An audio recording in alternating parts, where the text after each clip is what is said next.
इस क्षेत्र में जो भी सैनिक जो है वो डिप्लॉयमेंट के लिए आते हैं, उन सबको यहाँ पर ट्रेनिंग के लिए आना होता है, चाहे आप लाइन ऑफ कंट्रोल पर आपकी तैनाती हो या फिर मुख्य इलाकों में जहां पर आप आतंक के विरुद्ध कार्रवाई को अंजाम देते हैं।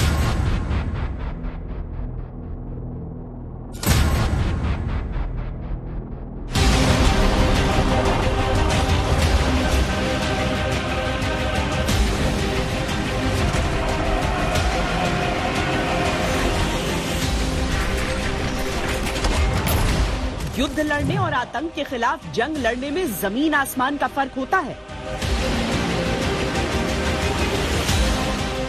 भारतीय सेना की ट्रेनिंग मुख्य रूप से युद्ध के लिए होती है।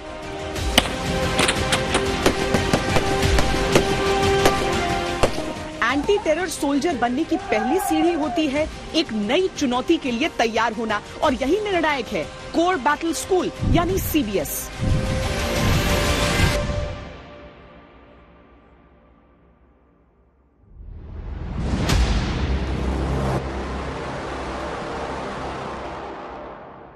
यहाँ पर हम दो तरीके की ट्रेनिंग देते हैं। एक तो कन्वेंशनल वॉरफेयर, जो कि पीस टाइम में हमारे जवान सभी करते ही हैं, लेकिन यहाँ जो आते हैं, यहाँ आने के बाद LC पे तो जो कन्वेंशनल वॉरफेयर है वो तो हम करते ही, उसके लिए ट्रेनिंग करते ही करते हैं, लेकिन हिंटरलैंड में CICT के लिए, काउंटर इंसर्जेंसी और काउंटर टेररिज्म के लिए हम बंदों को पहले यहाँ ट्रेन करते हैं पेट्रोल्स में, उसके बाद ही वो ऑपरेट करते हैं। जो भी यहाँ पर सोल्जर आते हैं, चाहे वो अफसर हो, JCO हो या जवान हो, वो एक पीस टाइम लोकेशन से आ रहे हैं जहाँ पर कॉन्टेम्प्रेरी युद्ध या पारंपरिक युद्ध की तैयारी करते हैं वो लोग। बट जैसे वो लोग घाटी में आते हैं 15 कोर जोन में या नॉर्दर्न कमांड में कहीं पर भी डिप्लॉय होते हैं, तो सबसे ज़रूरी है कि सबसे पहले उनकी जो मानसिक स्थिति है, जो उनका इंटेलेक्चुअल जो थॉट प्रोसेस है, बौद्धिक कौशल है, उसको चेंज करना निहायत ही ज़रूरी है। और जब मैं बौद्धिक कौशल की बात कर रहा हूँ या मानसिक रूपरेखा को बदलने की बात कर रहा हूँ, तो उसमें सबसे पहला इम्पोर्टेंट हम लोग जो समझते हैं कि कोई भी ट्रेनी यहाँ पर आए तो उसको घाटी के बारे में सबको जानकारी होनी चाहिए।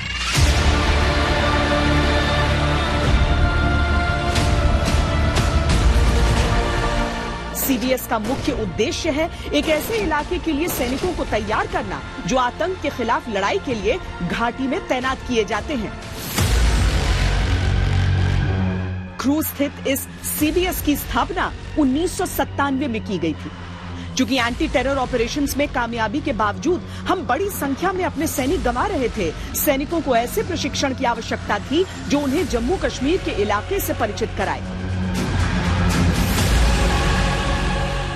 आम नागरिकों को नुकसान से बचाते हुए घरों में छिपकर बैठे आतंकियों को मार गिराने का तरीका सिखाए। सीमा पार से घुसपैठ रोकने की ट्रेनिंग भी इसमें शामिल रही। लक्ष्य ये कि पहाड़ की चोटियां हो या समतल जमीन, इलाके के चप्पे चप्पे पर डोमिनेशन में सक्षम हो।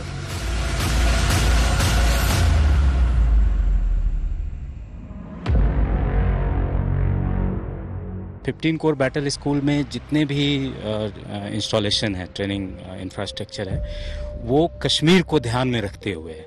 आप जैसा कि जानते हैं कि कश्मीर में पहाड़ी इलाके हैं, मैदानी इलाके भी हैं, जंगली इलाके भी हैं, तो उन सब को ध्यान में रखते हुए और कश्मीर की स्थिति को ध्यान में रखते हुए और आतंकवादी यहाँ पर जिस तरह के चैलेंज हमारे सामने देते हैं, उसको निपटने के लिए हम ट्रेनिंग देते हैं यहाँ पर।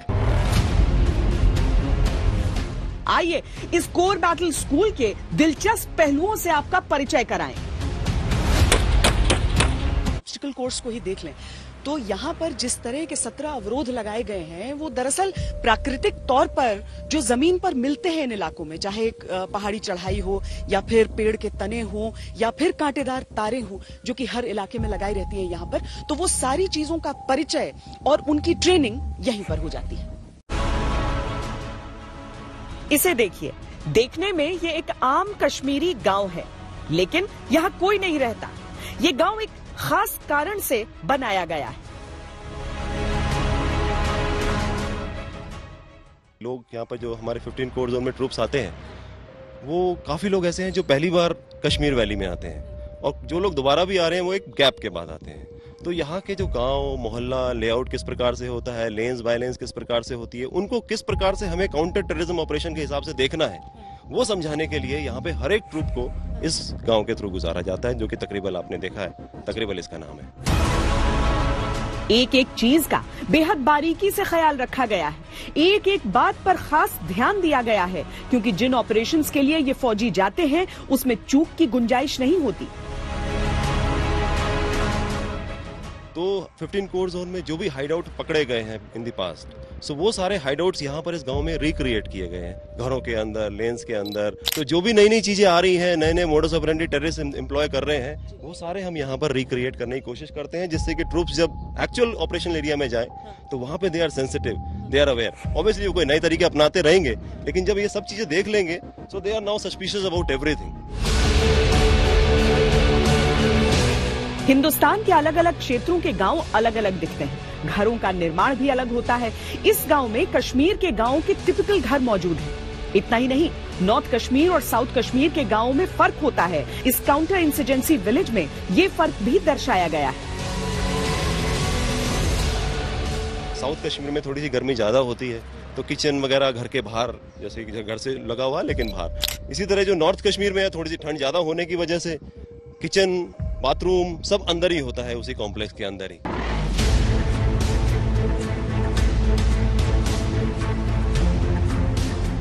चलिए हम आपको एक पूरा ऑपरेशन दिखाते हैं, जहां प्रशिक्षण के लिए हूबहू वो माहौल तैयार किया गया है जो किसी मुठभेड़ में होता है। इस टीम को केवल इतना बताया गया है कि इस गांव में कहीं आतंकी छिपे हैं, वो कहां हैं, उन्हें कैसे पकड़ना है, मुठभेड़ में किस तरह की समस्याएं आएंगी, ये सब नहीं बताया गया।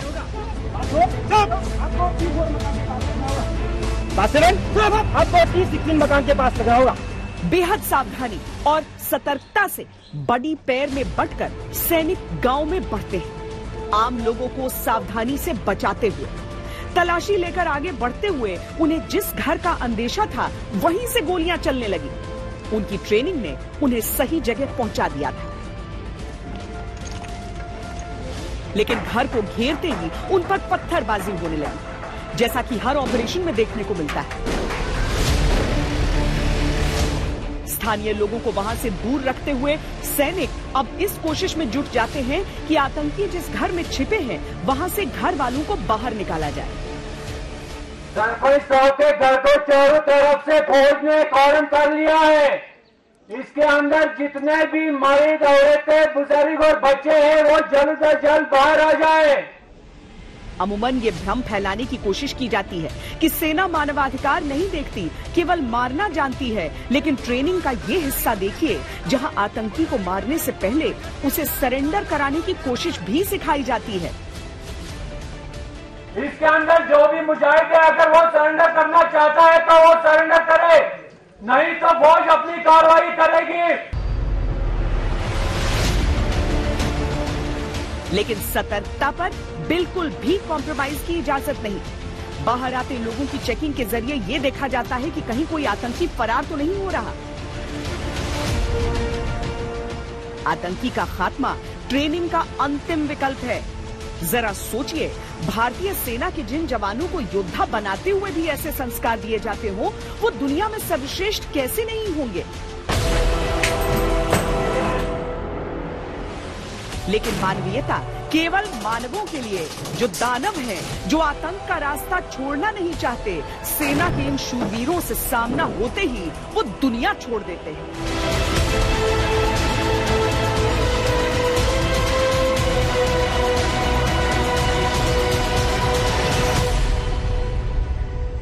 ये जो अपने टीवी स्क्रीन पे आप एक मैनहोल देख रहे हैं, ये हर घर के बाहर इस तरह का एक मैनहोल होता है, लेकिन ये मैनहोल खाली नहीं है और न ही इसके भीतर कोई नाला है। देखिए, जिस तरह से मैं यहाँ पर छुपी हूँ, उस तरीके से यहाँ आतंकवादी अपना हाइड आउट बनाते हैं। यहाँ पर छुपकर और जो सैनिक यहाँ से आ रहे होते हैं उन पर निशाना साध सकते हैं। इसीलिए जब इस रास्ते से चलकर जाना होता है तो चाहे जमीन हो, चाहे ऐसे मैनहोल हो, चाहे घरों के भीतर अलमारियां हो, किचन में छज्जे हो, कमरों के छज्जे हो, हर जगह बहुत ध्यान देना होता है। न जाने कौन कहां से आपका दुश्मन आप पर निशाना साध रहा हो। घाटी में आज तक जितने भी किस्म के ऑपरेशंस हुए हैं, उन्हें यहाँ इस गांव में हूबहू उतारा गया है।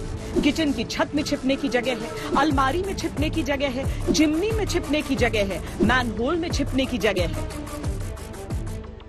आप देख सकते हैं हमारे यहाँ नजदीक ही एक हाइड आउट, ये जो मैनहोल आपको दिखाई दे रहा है गटर का, this can also be use as a hideout. Terrace में छुप सकता है, मतलब ऐसा हो चुका है पास्ट में, हो चुका है। सो जब हम सिक्योरिटी फोर्सेस जाते हैं तो इस मैनहोल को भी हमको चेक करना है, इसको भी नहीं छोड़ना है। सो इसमें से फॉर एग्जांपल ये जो गैस पाइप आ रहा है, इस गैस पाइप को सूंघ के पता चलता है कि ये एक्चुअल का मैनहोल है या हाइड आउट के लिए इस्तेमाल किया जाए। क्या स्मेल में डिफरेंस?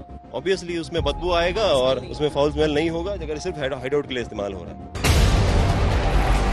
बदलते समय के साथ क्रूज स्थित सीबीएस में नई नई तकनीकें भी जुड़ती चली गईं। यहाँ सैनिकों को मानवाधिकार के बारे में भी बताया जाता है, तो आईईडी से निपटने की पूरी प्रक्रिया पढ़ाई जाती है। भारतीय सेना के जवान कभी कोई काम अधूरा नहीं छोड़ते, इसीलिए इनका ऑपरेशन आतंकियों के खात्मे पर खत्म नहीं होता। पूरे इलाके की गहन जांच के बाद अगर कहीं कोई विस्फोटक बरामद होता है तो अपनी जान की बाजी लगाते हुए भी उसे निरस्त करके ही उस गांव को छोड़ते हैं।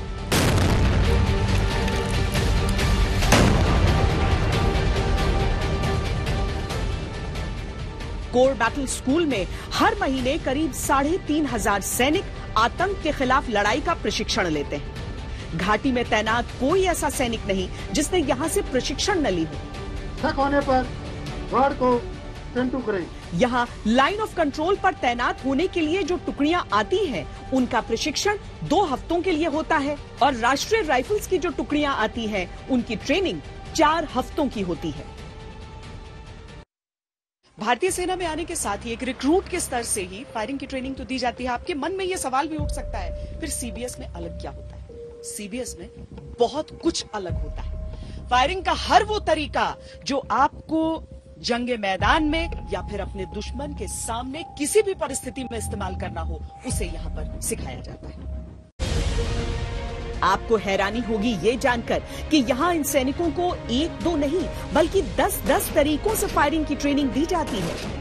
भागते दुश्मन पर फायरिंग, खुद भागते दौड़ते हुए फायरिंग, ऊंचाई से नीचे की ओर फायरिंग, नीचे से ऊपर की ओर फायरिंग, कवर फायरिंग, गोलियों का सामना करते हुए आगे बढ़ते बढ़ते फायरिंग, बड़ी पैर में फायरिंग, चलती गाड़ी से फायरिंग, भीड़ भाड़ वाले इलाके में फायरिंग, अलग अलग हथियारों से फायरिंग।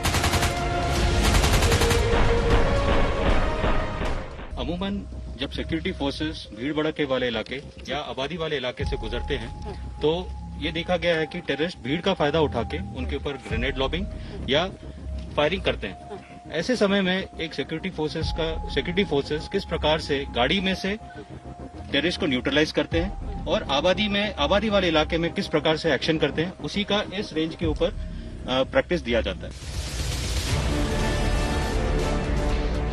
ये इंसानों द्वारा निर्मित एक बैटल ऑब्स्टिकल कोर्स है, यानी जितने भी अवरोध यहाँ हैं वो प्राकृतिक नहीं बल्कि बनाए गए हैं। पर कुछ इसी तरह दौड़ते हुए पहाड़ चढ़ना है, ऊंचाई से गिरना है, पेड़ों की लताओं से या फिर चट्टानों पर रस्सी से झूलना है, किसी पतली सी सुरंग से निकलना है, गहरी खाई के ऊपर से इतनी ही पतली पगडंडी से गुजरना है।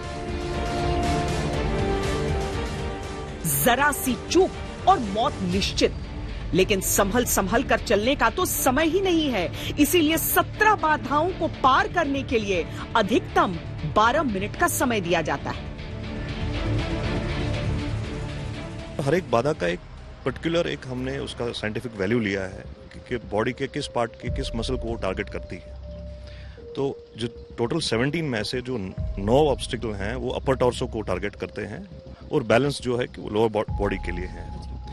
और ये पूरा का पूरा इवेंट जो आपने करना होता है, ये टाइम के साथ रहते करना होता है और एक टीम कॉम्बैट एक्शन टीम पूरी की पूरी टीम एक सेक्शन लेवल पे इसको करती है। जरूरी ये भी है कि पूरी की पूरी टुकड़ी समय के तालमेल में सक्षम हो, क्योंकि अगर एक भी धीमा होता है तो पूरी टीम की रफ्तार कम हो जाती है। जब आप सीआई ऑप्स में काम करते हैं तो एज ए टीम आप काम करें और उस टीम का जो फिजिकल स्टैंडर्ड हो वो एक जैसा हो। तो इसी रिक्वायरमेंट के बेस पे इसी पे आधारित हमने ये एक बैटल ऑब्स्टिकल कोर्स यहाँ पे बनाया हुआ है।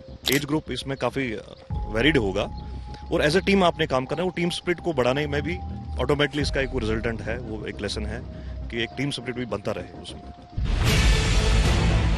यहाँ प्रशिक्षण का पूरा जोर माइंड, मोरल और मसल पर, यानी दिमागी शक्ति, मजबूत हौसला और ताकतवर शरीर। क्योंकि जब असली परिस्थितियों में इनकी तैनाती होती है तो सबसे ज्यादा काम यही आते हैं। इनकी ट्रेनिंग दिन में खत्म नहीं होती। अमूमन आतंकी रात के अंधेरे का फायदा उठाकर घुसपैठ करते हैं या फिर एक जगह से दूसरी जगह मूव करते हैं। इसीलिए प्रशिक्षण का एक महत्वपूर्ण पहलू तब शुरू होता है जब दिन खत्म होता है। यहां जवानों को यह खबर दी गई है कि कुछ आतंकी पहाड़ के रास्ते घुसपैठ करने वाले हैं। इसी जानकारी के आधार पर जवानों की ये टुकड़ी चंद मिनटों में पहाड़ की ऊंचाई पर तैनात हो गई है।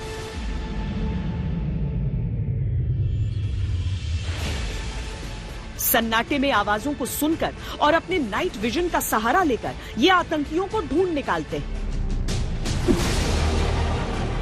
आज भारतीय सेना के पास वो हथियार हैं जो घुप अंधेरे में आंखों का सहारा बनते हैं। ऐसी बंदूकें हैं जो लंबी दूरी से सटीक निशाना लगा सकती हैं। और वो हौसला जो लंबे कठिन ऑपरेशन के लिए चाहिए, वो तो हमारे सैनिकों के पास हमेशा से रहा है।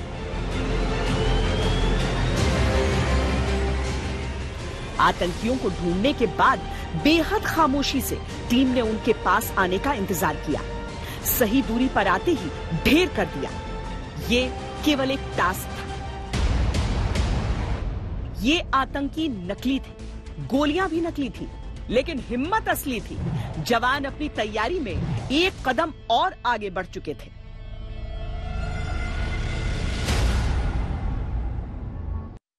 प्रशिक्षण में जितना समय लगाया जाए उतना कम समय मुकाबले में लगता है। प्रशिक्षण में जितना पसीना बहाया जाए उतना कम खून मुकाबले में बहता है। ये नियम है और इस नियम का पालन करते हैं हमारे योद्धा। लेकिन ये समझिए कि जिस इलाके में इन्हें ऑपरेट करना पड़ता है वहां पर रोज नई चुनौती होती है। चुनौती की शक्ल रोज नहीं होती है, मुश्किलों का चेहरा अलग होता है और उसके लिए ये प्रशिक्षण यहां सीबीएस में इन्हें तैयार करना है। कैमरा पर्सन हितेश कुमार और सत्या के साथ श्वेता सिंह, क्रू आज तक।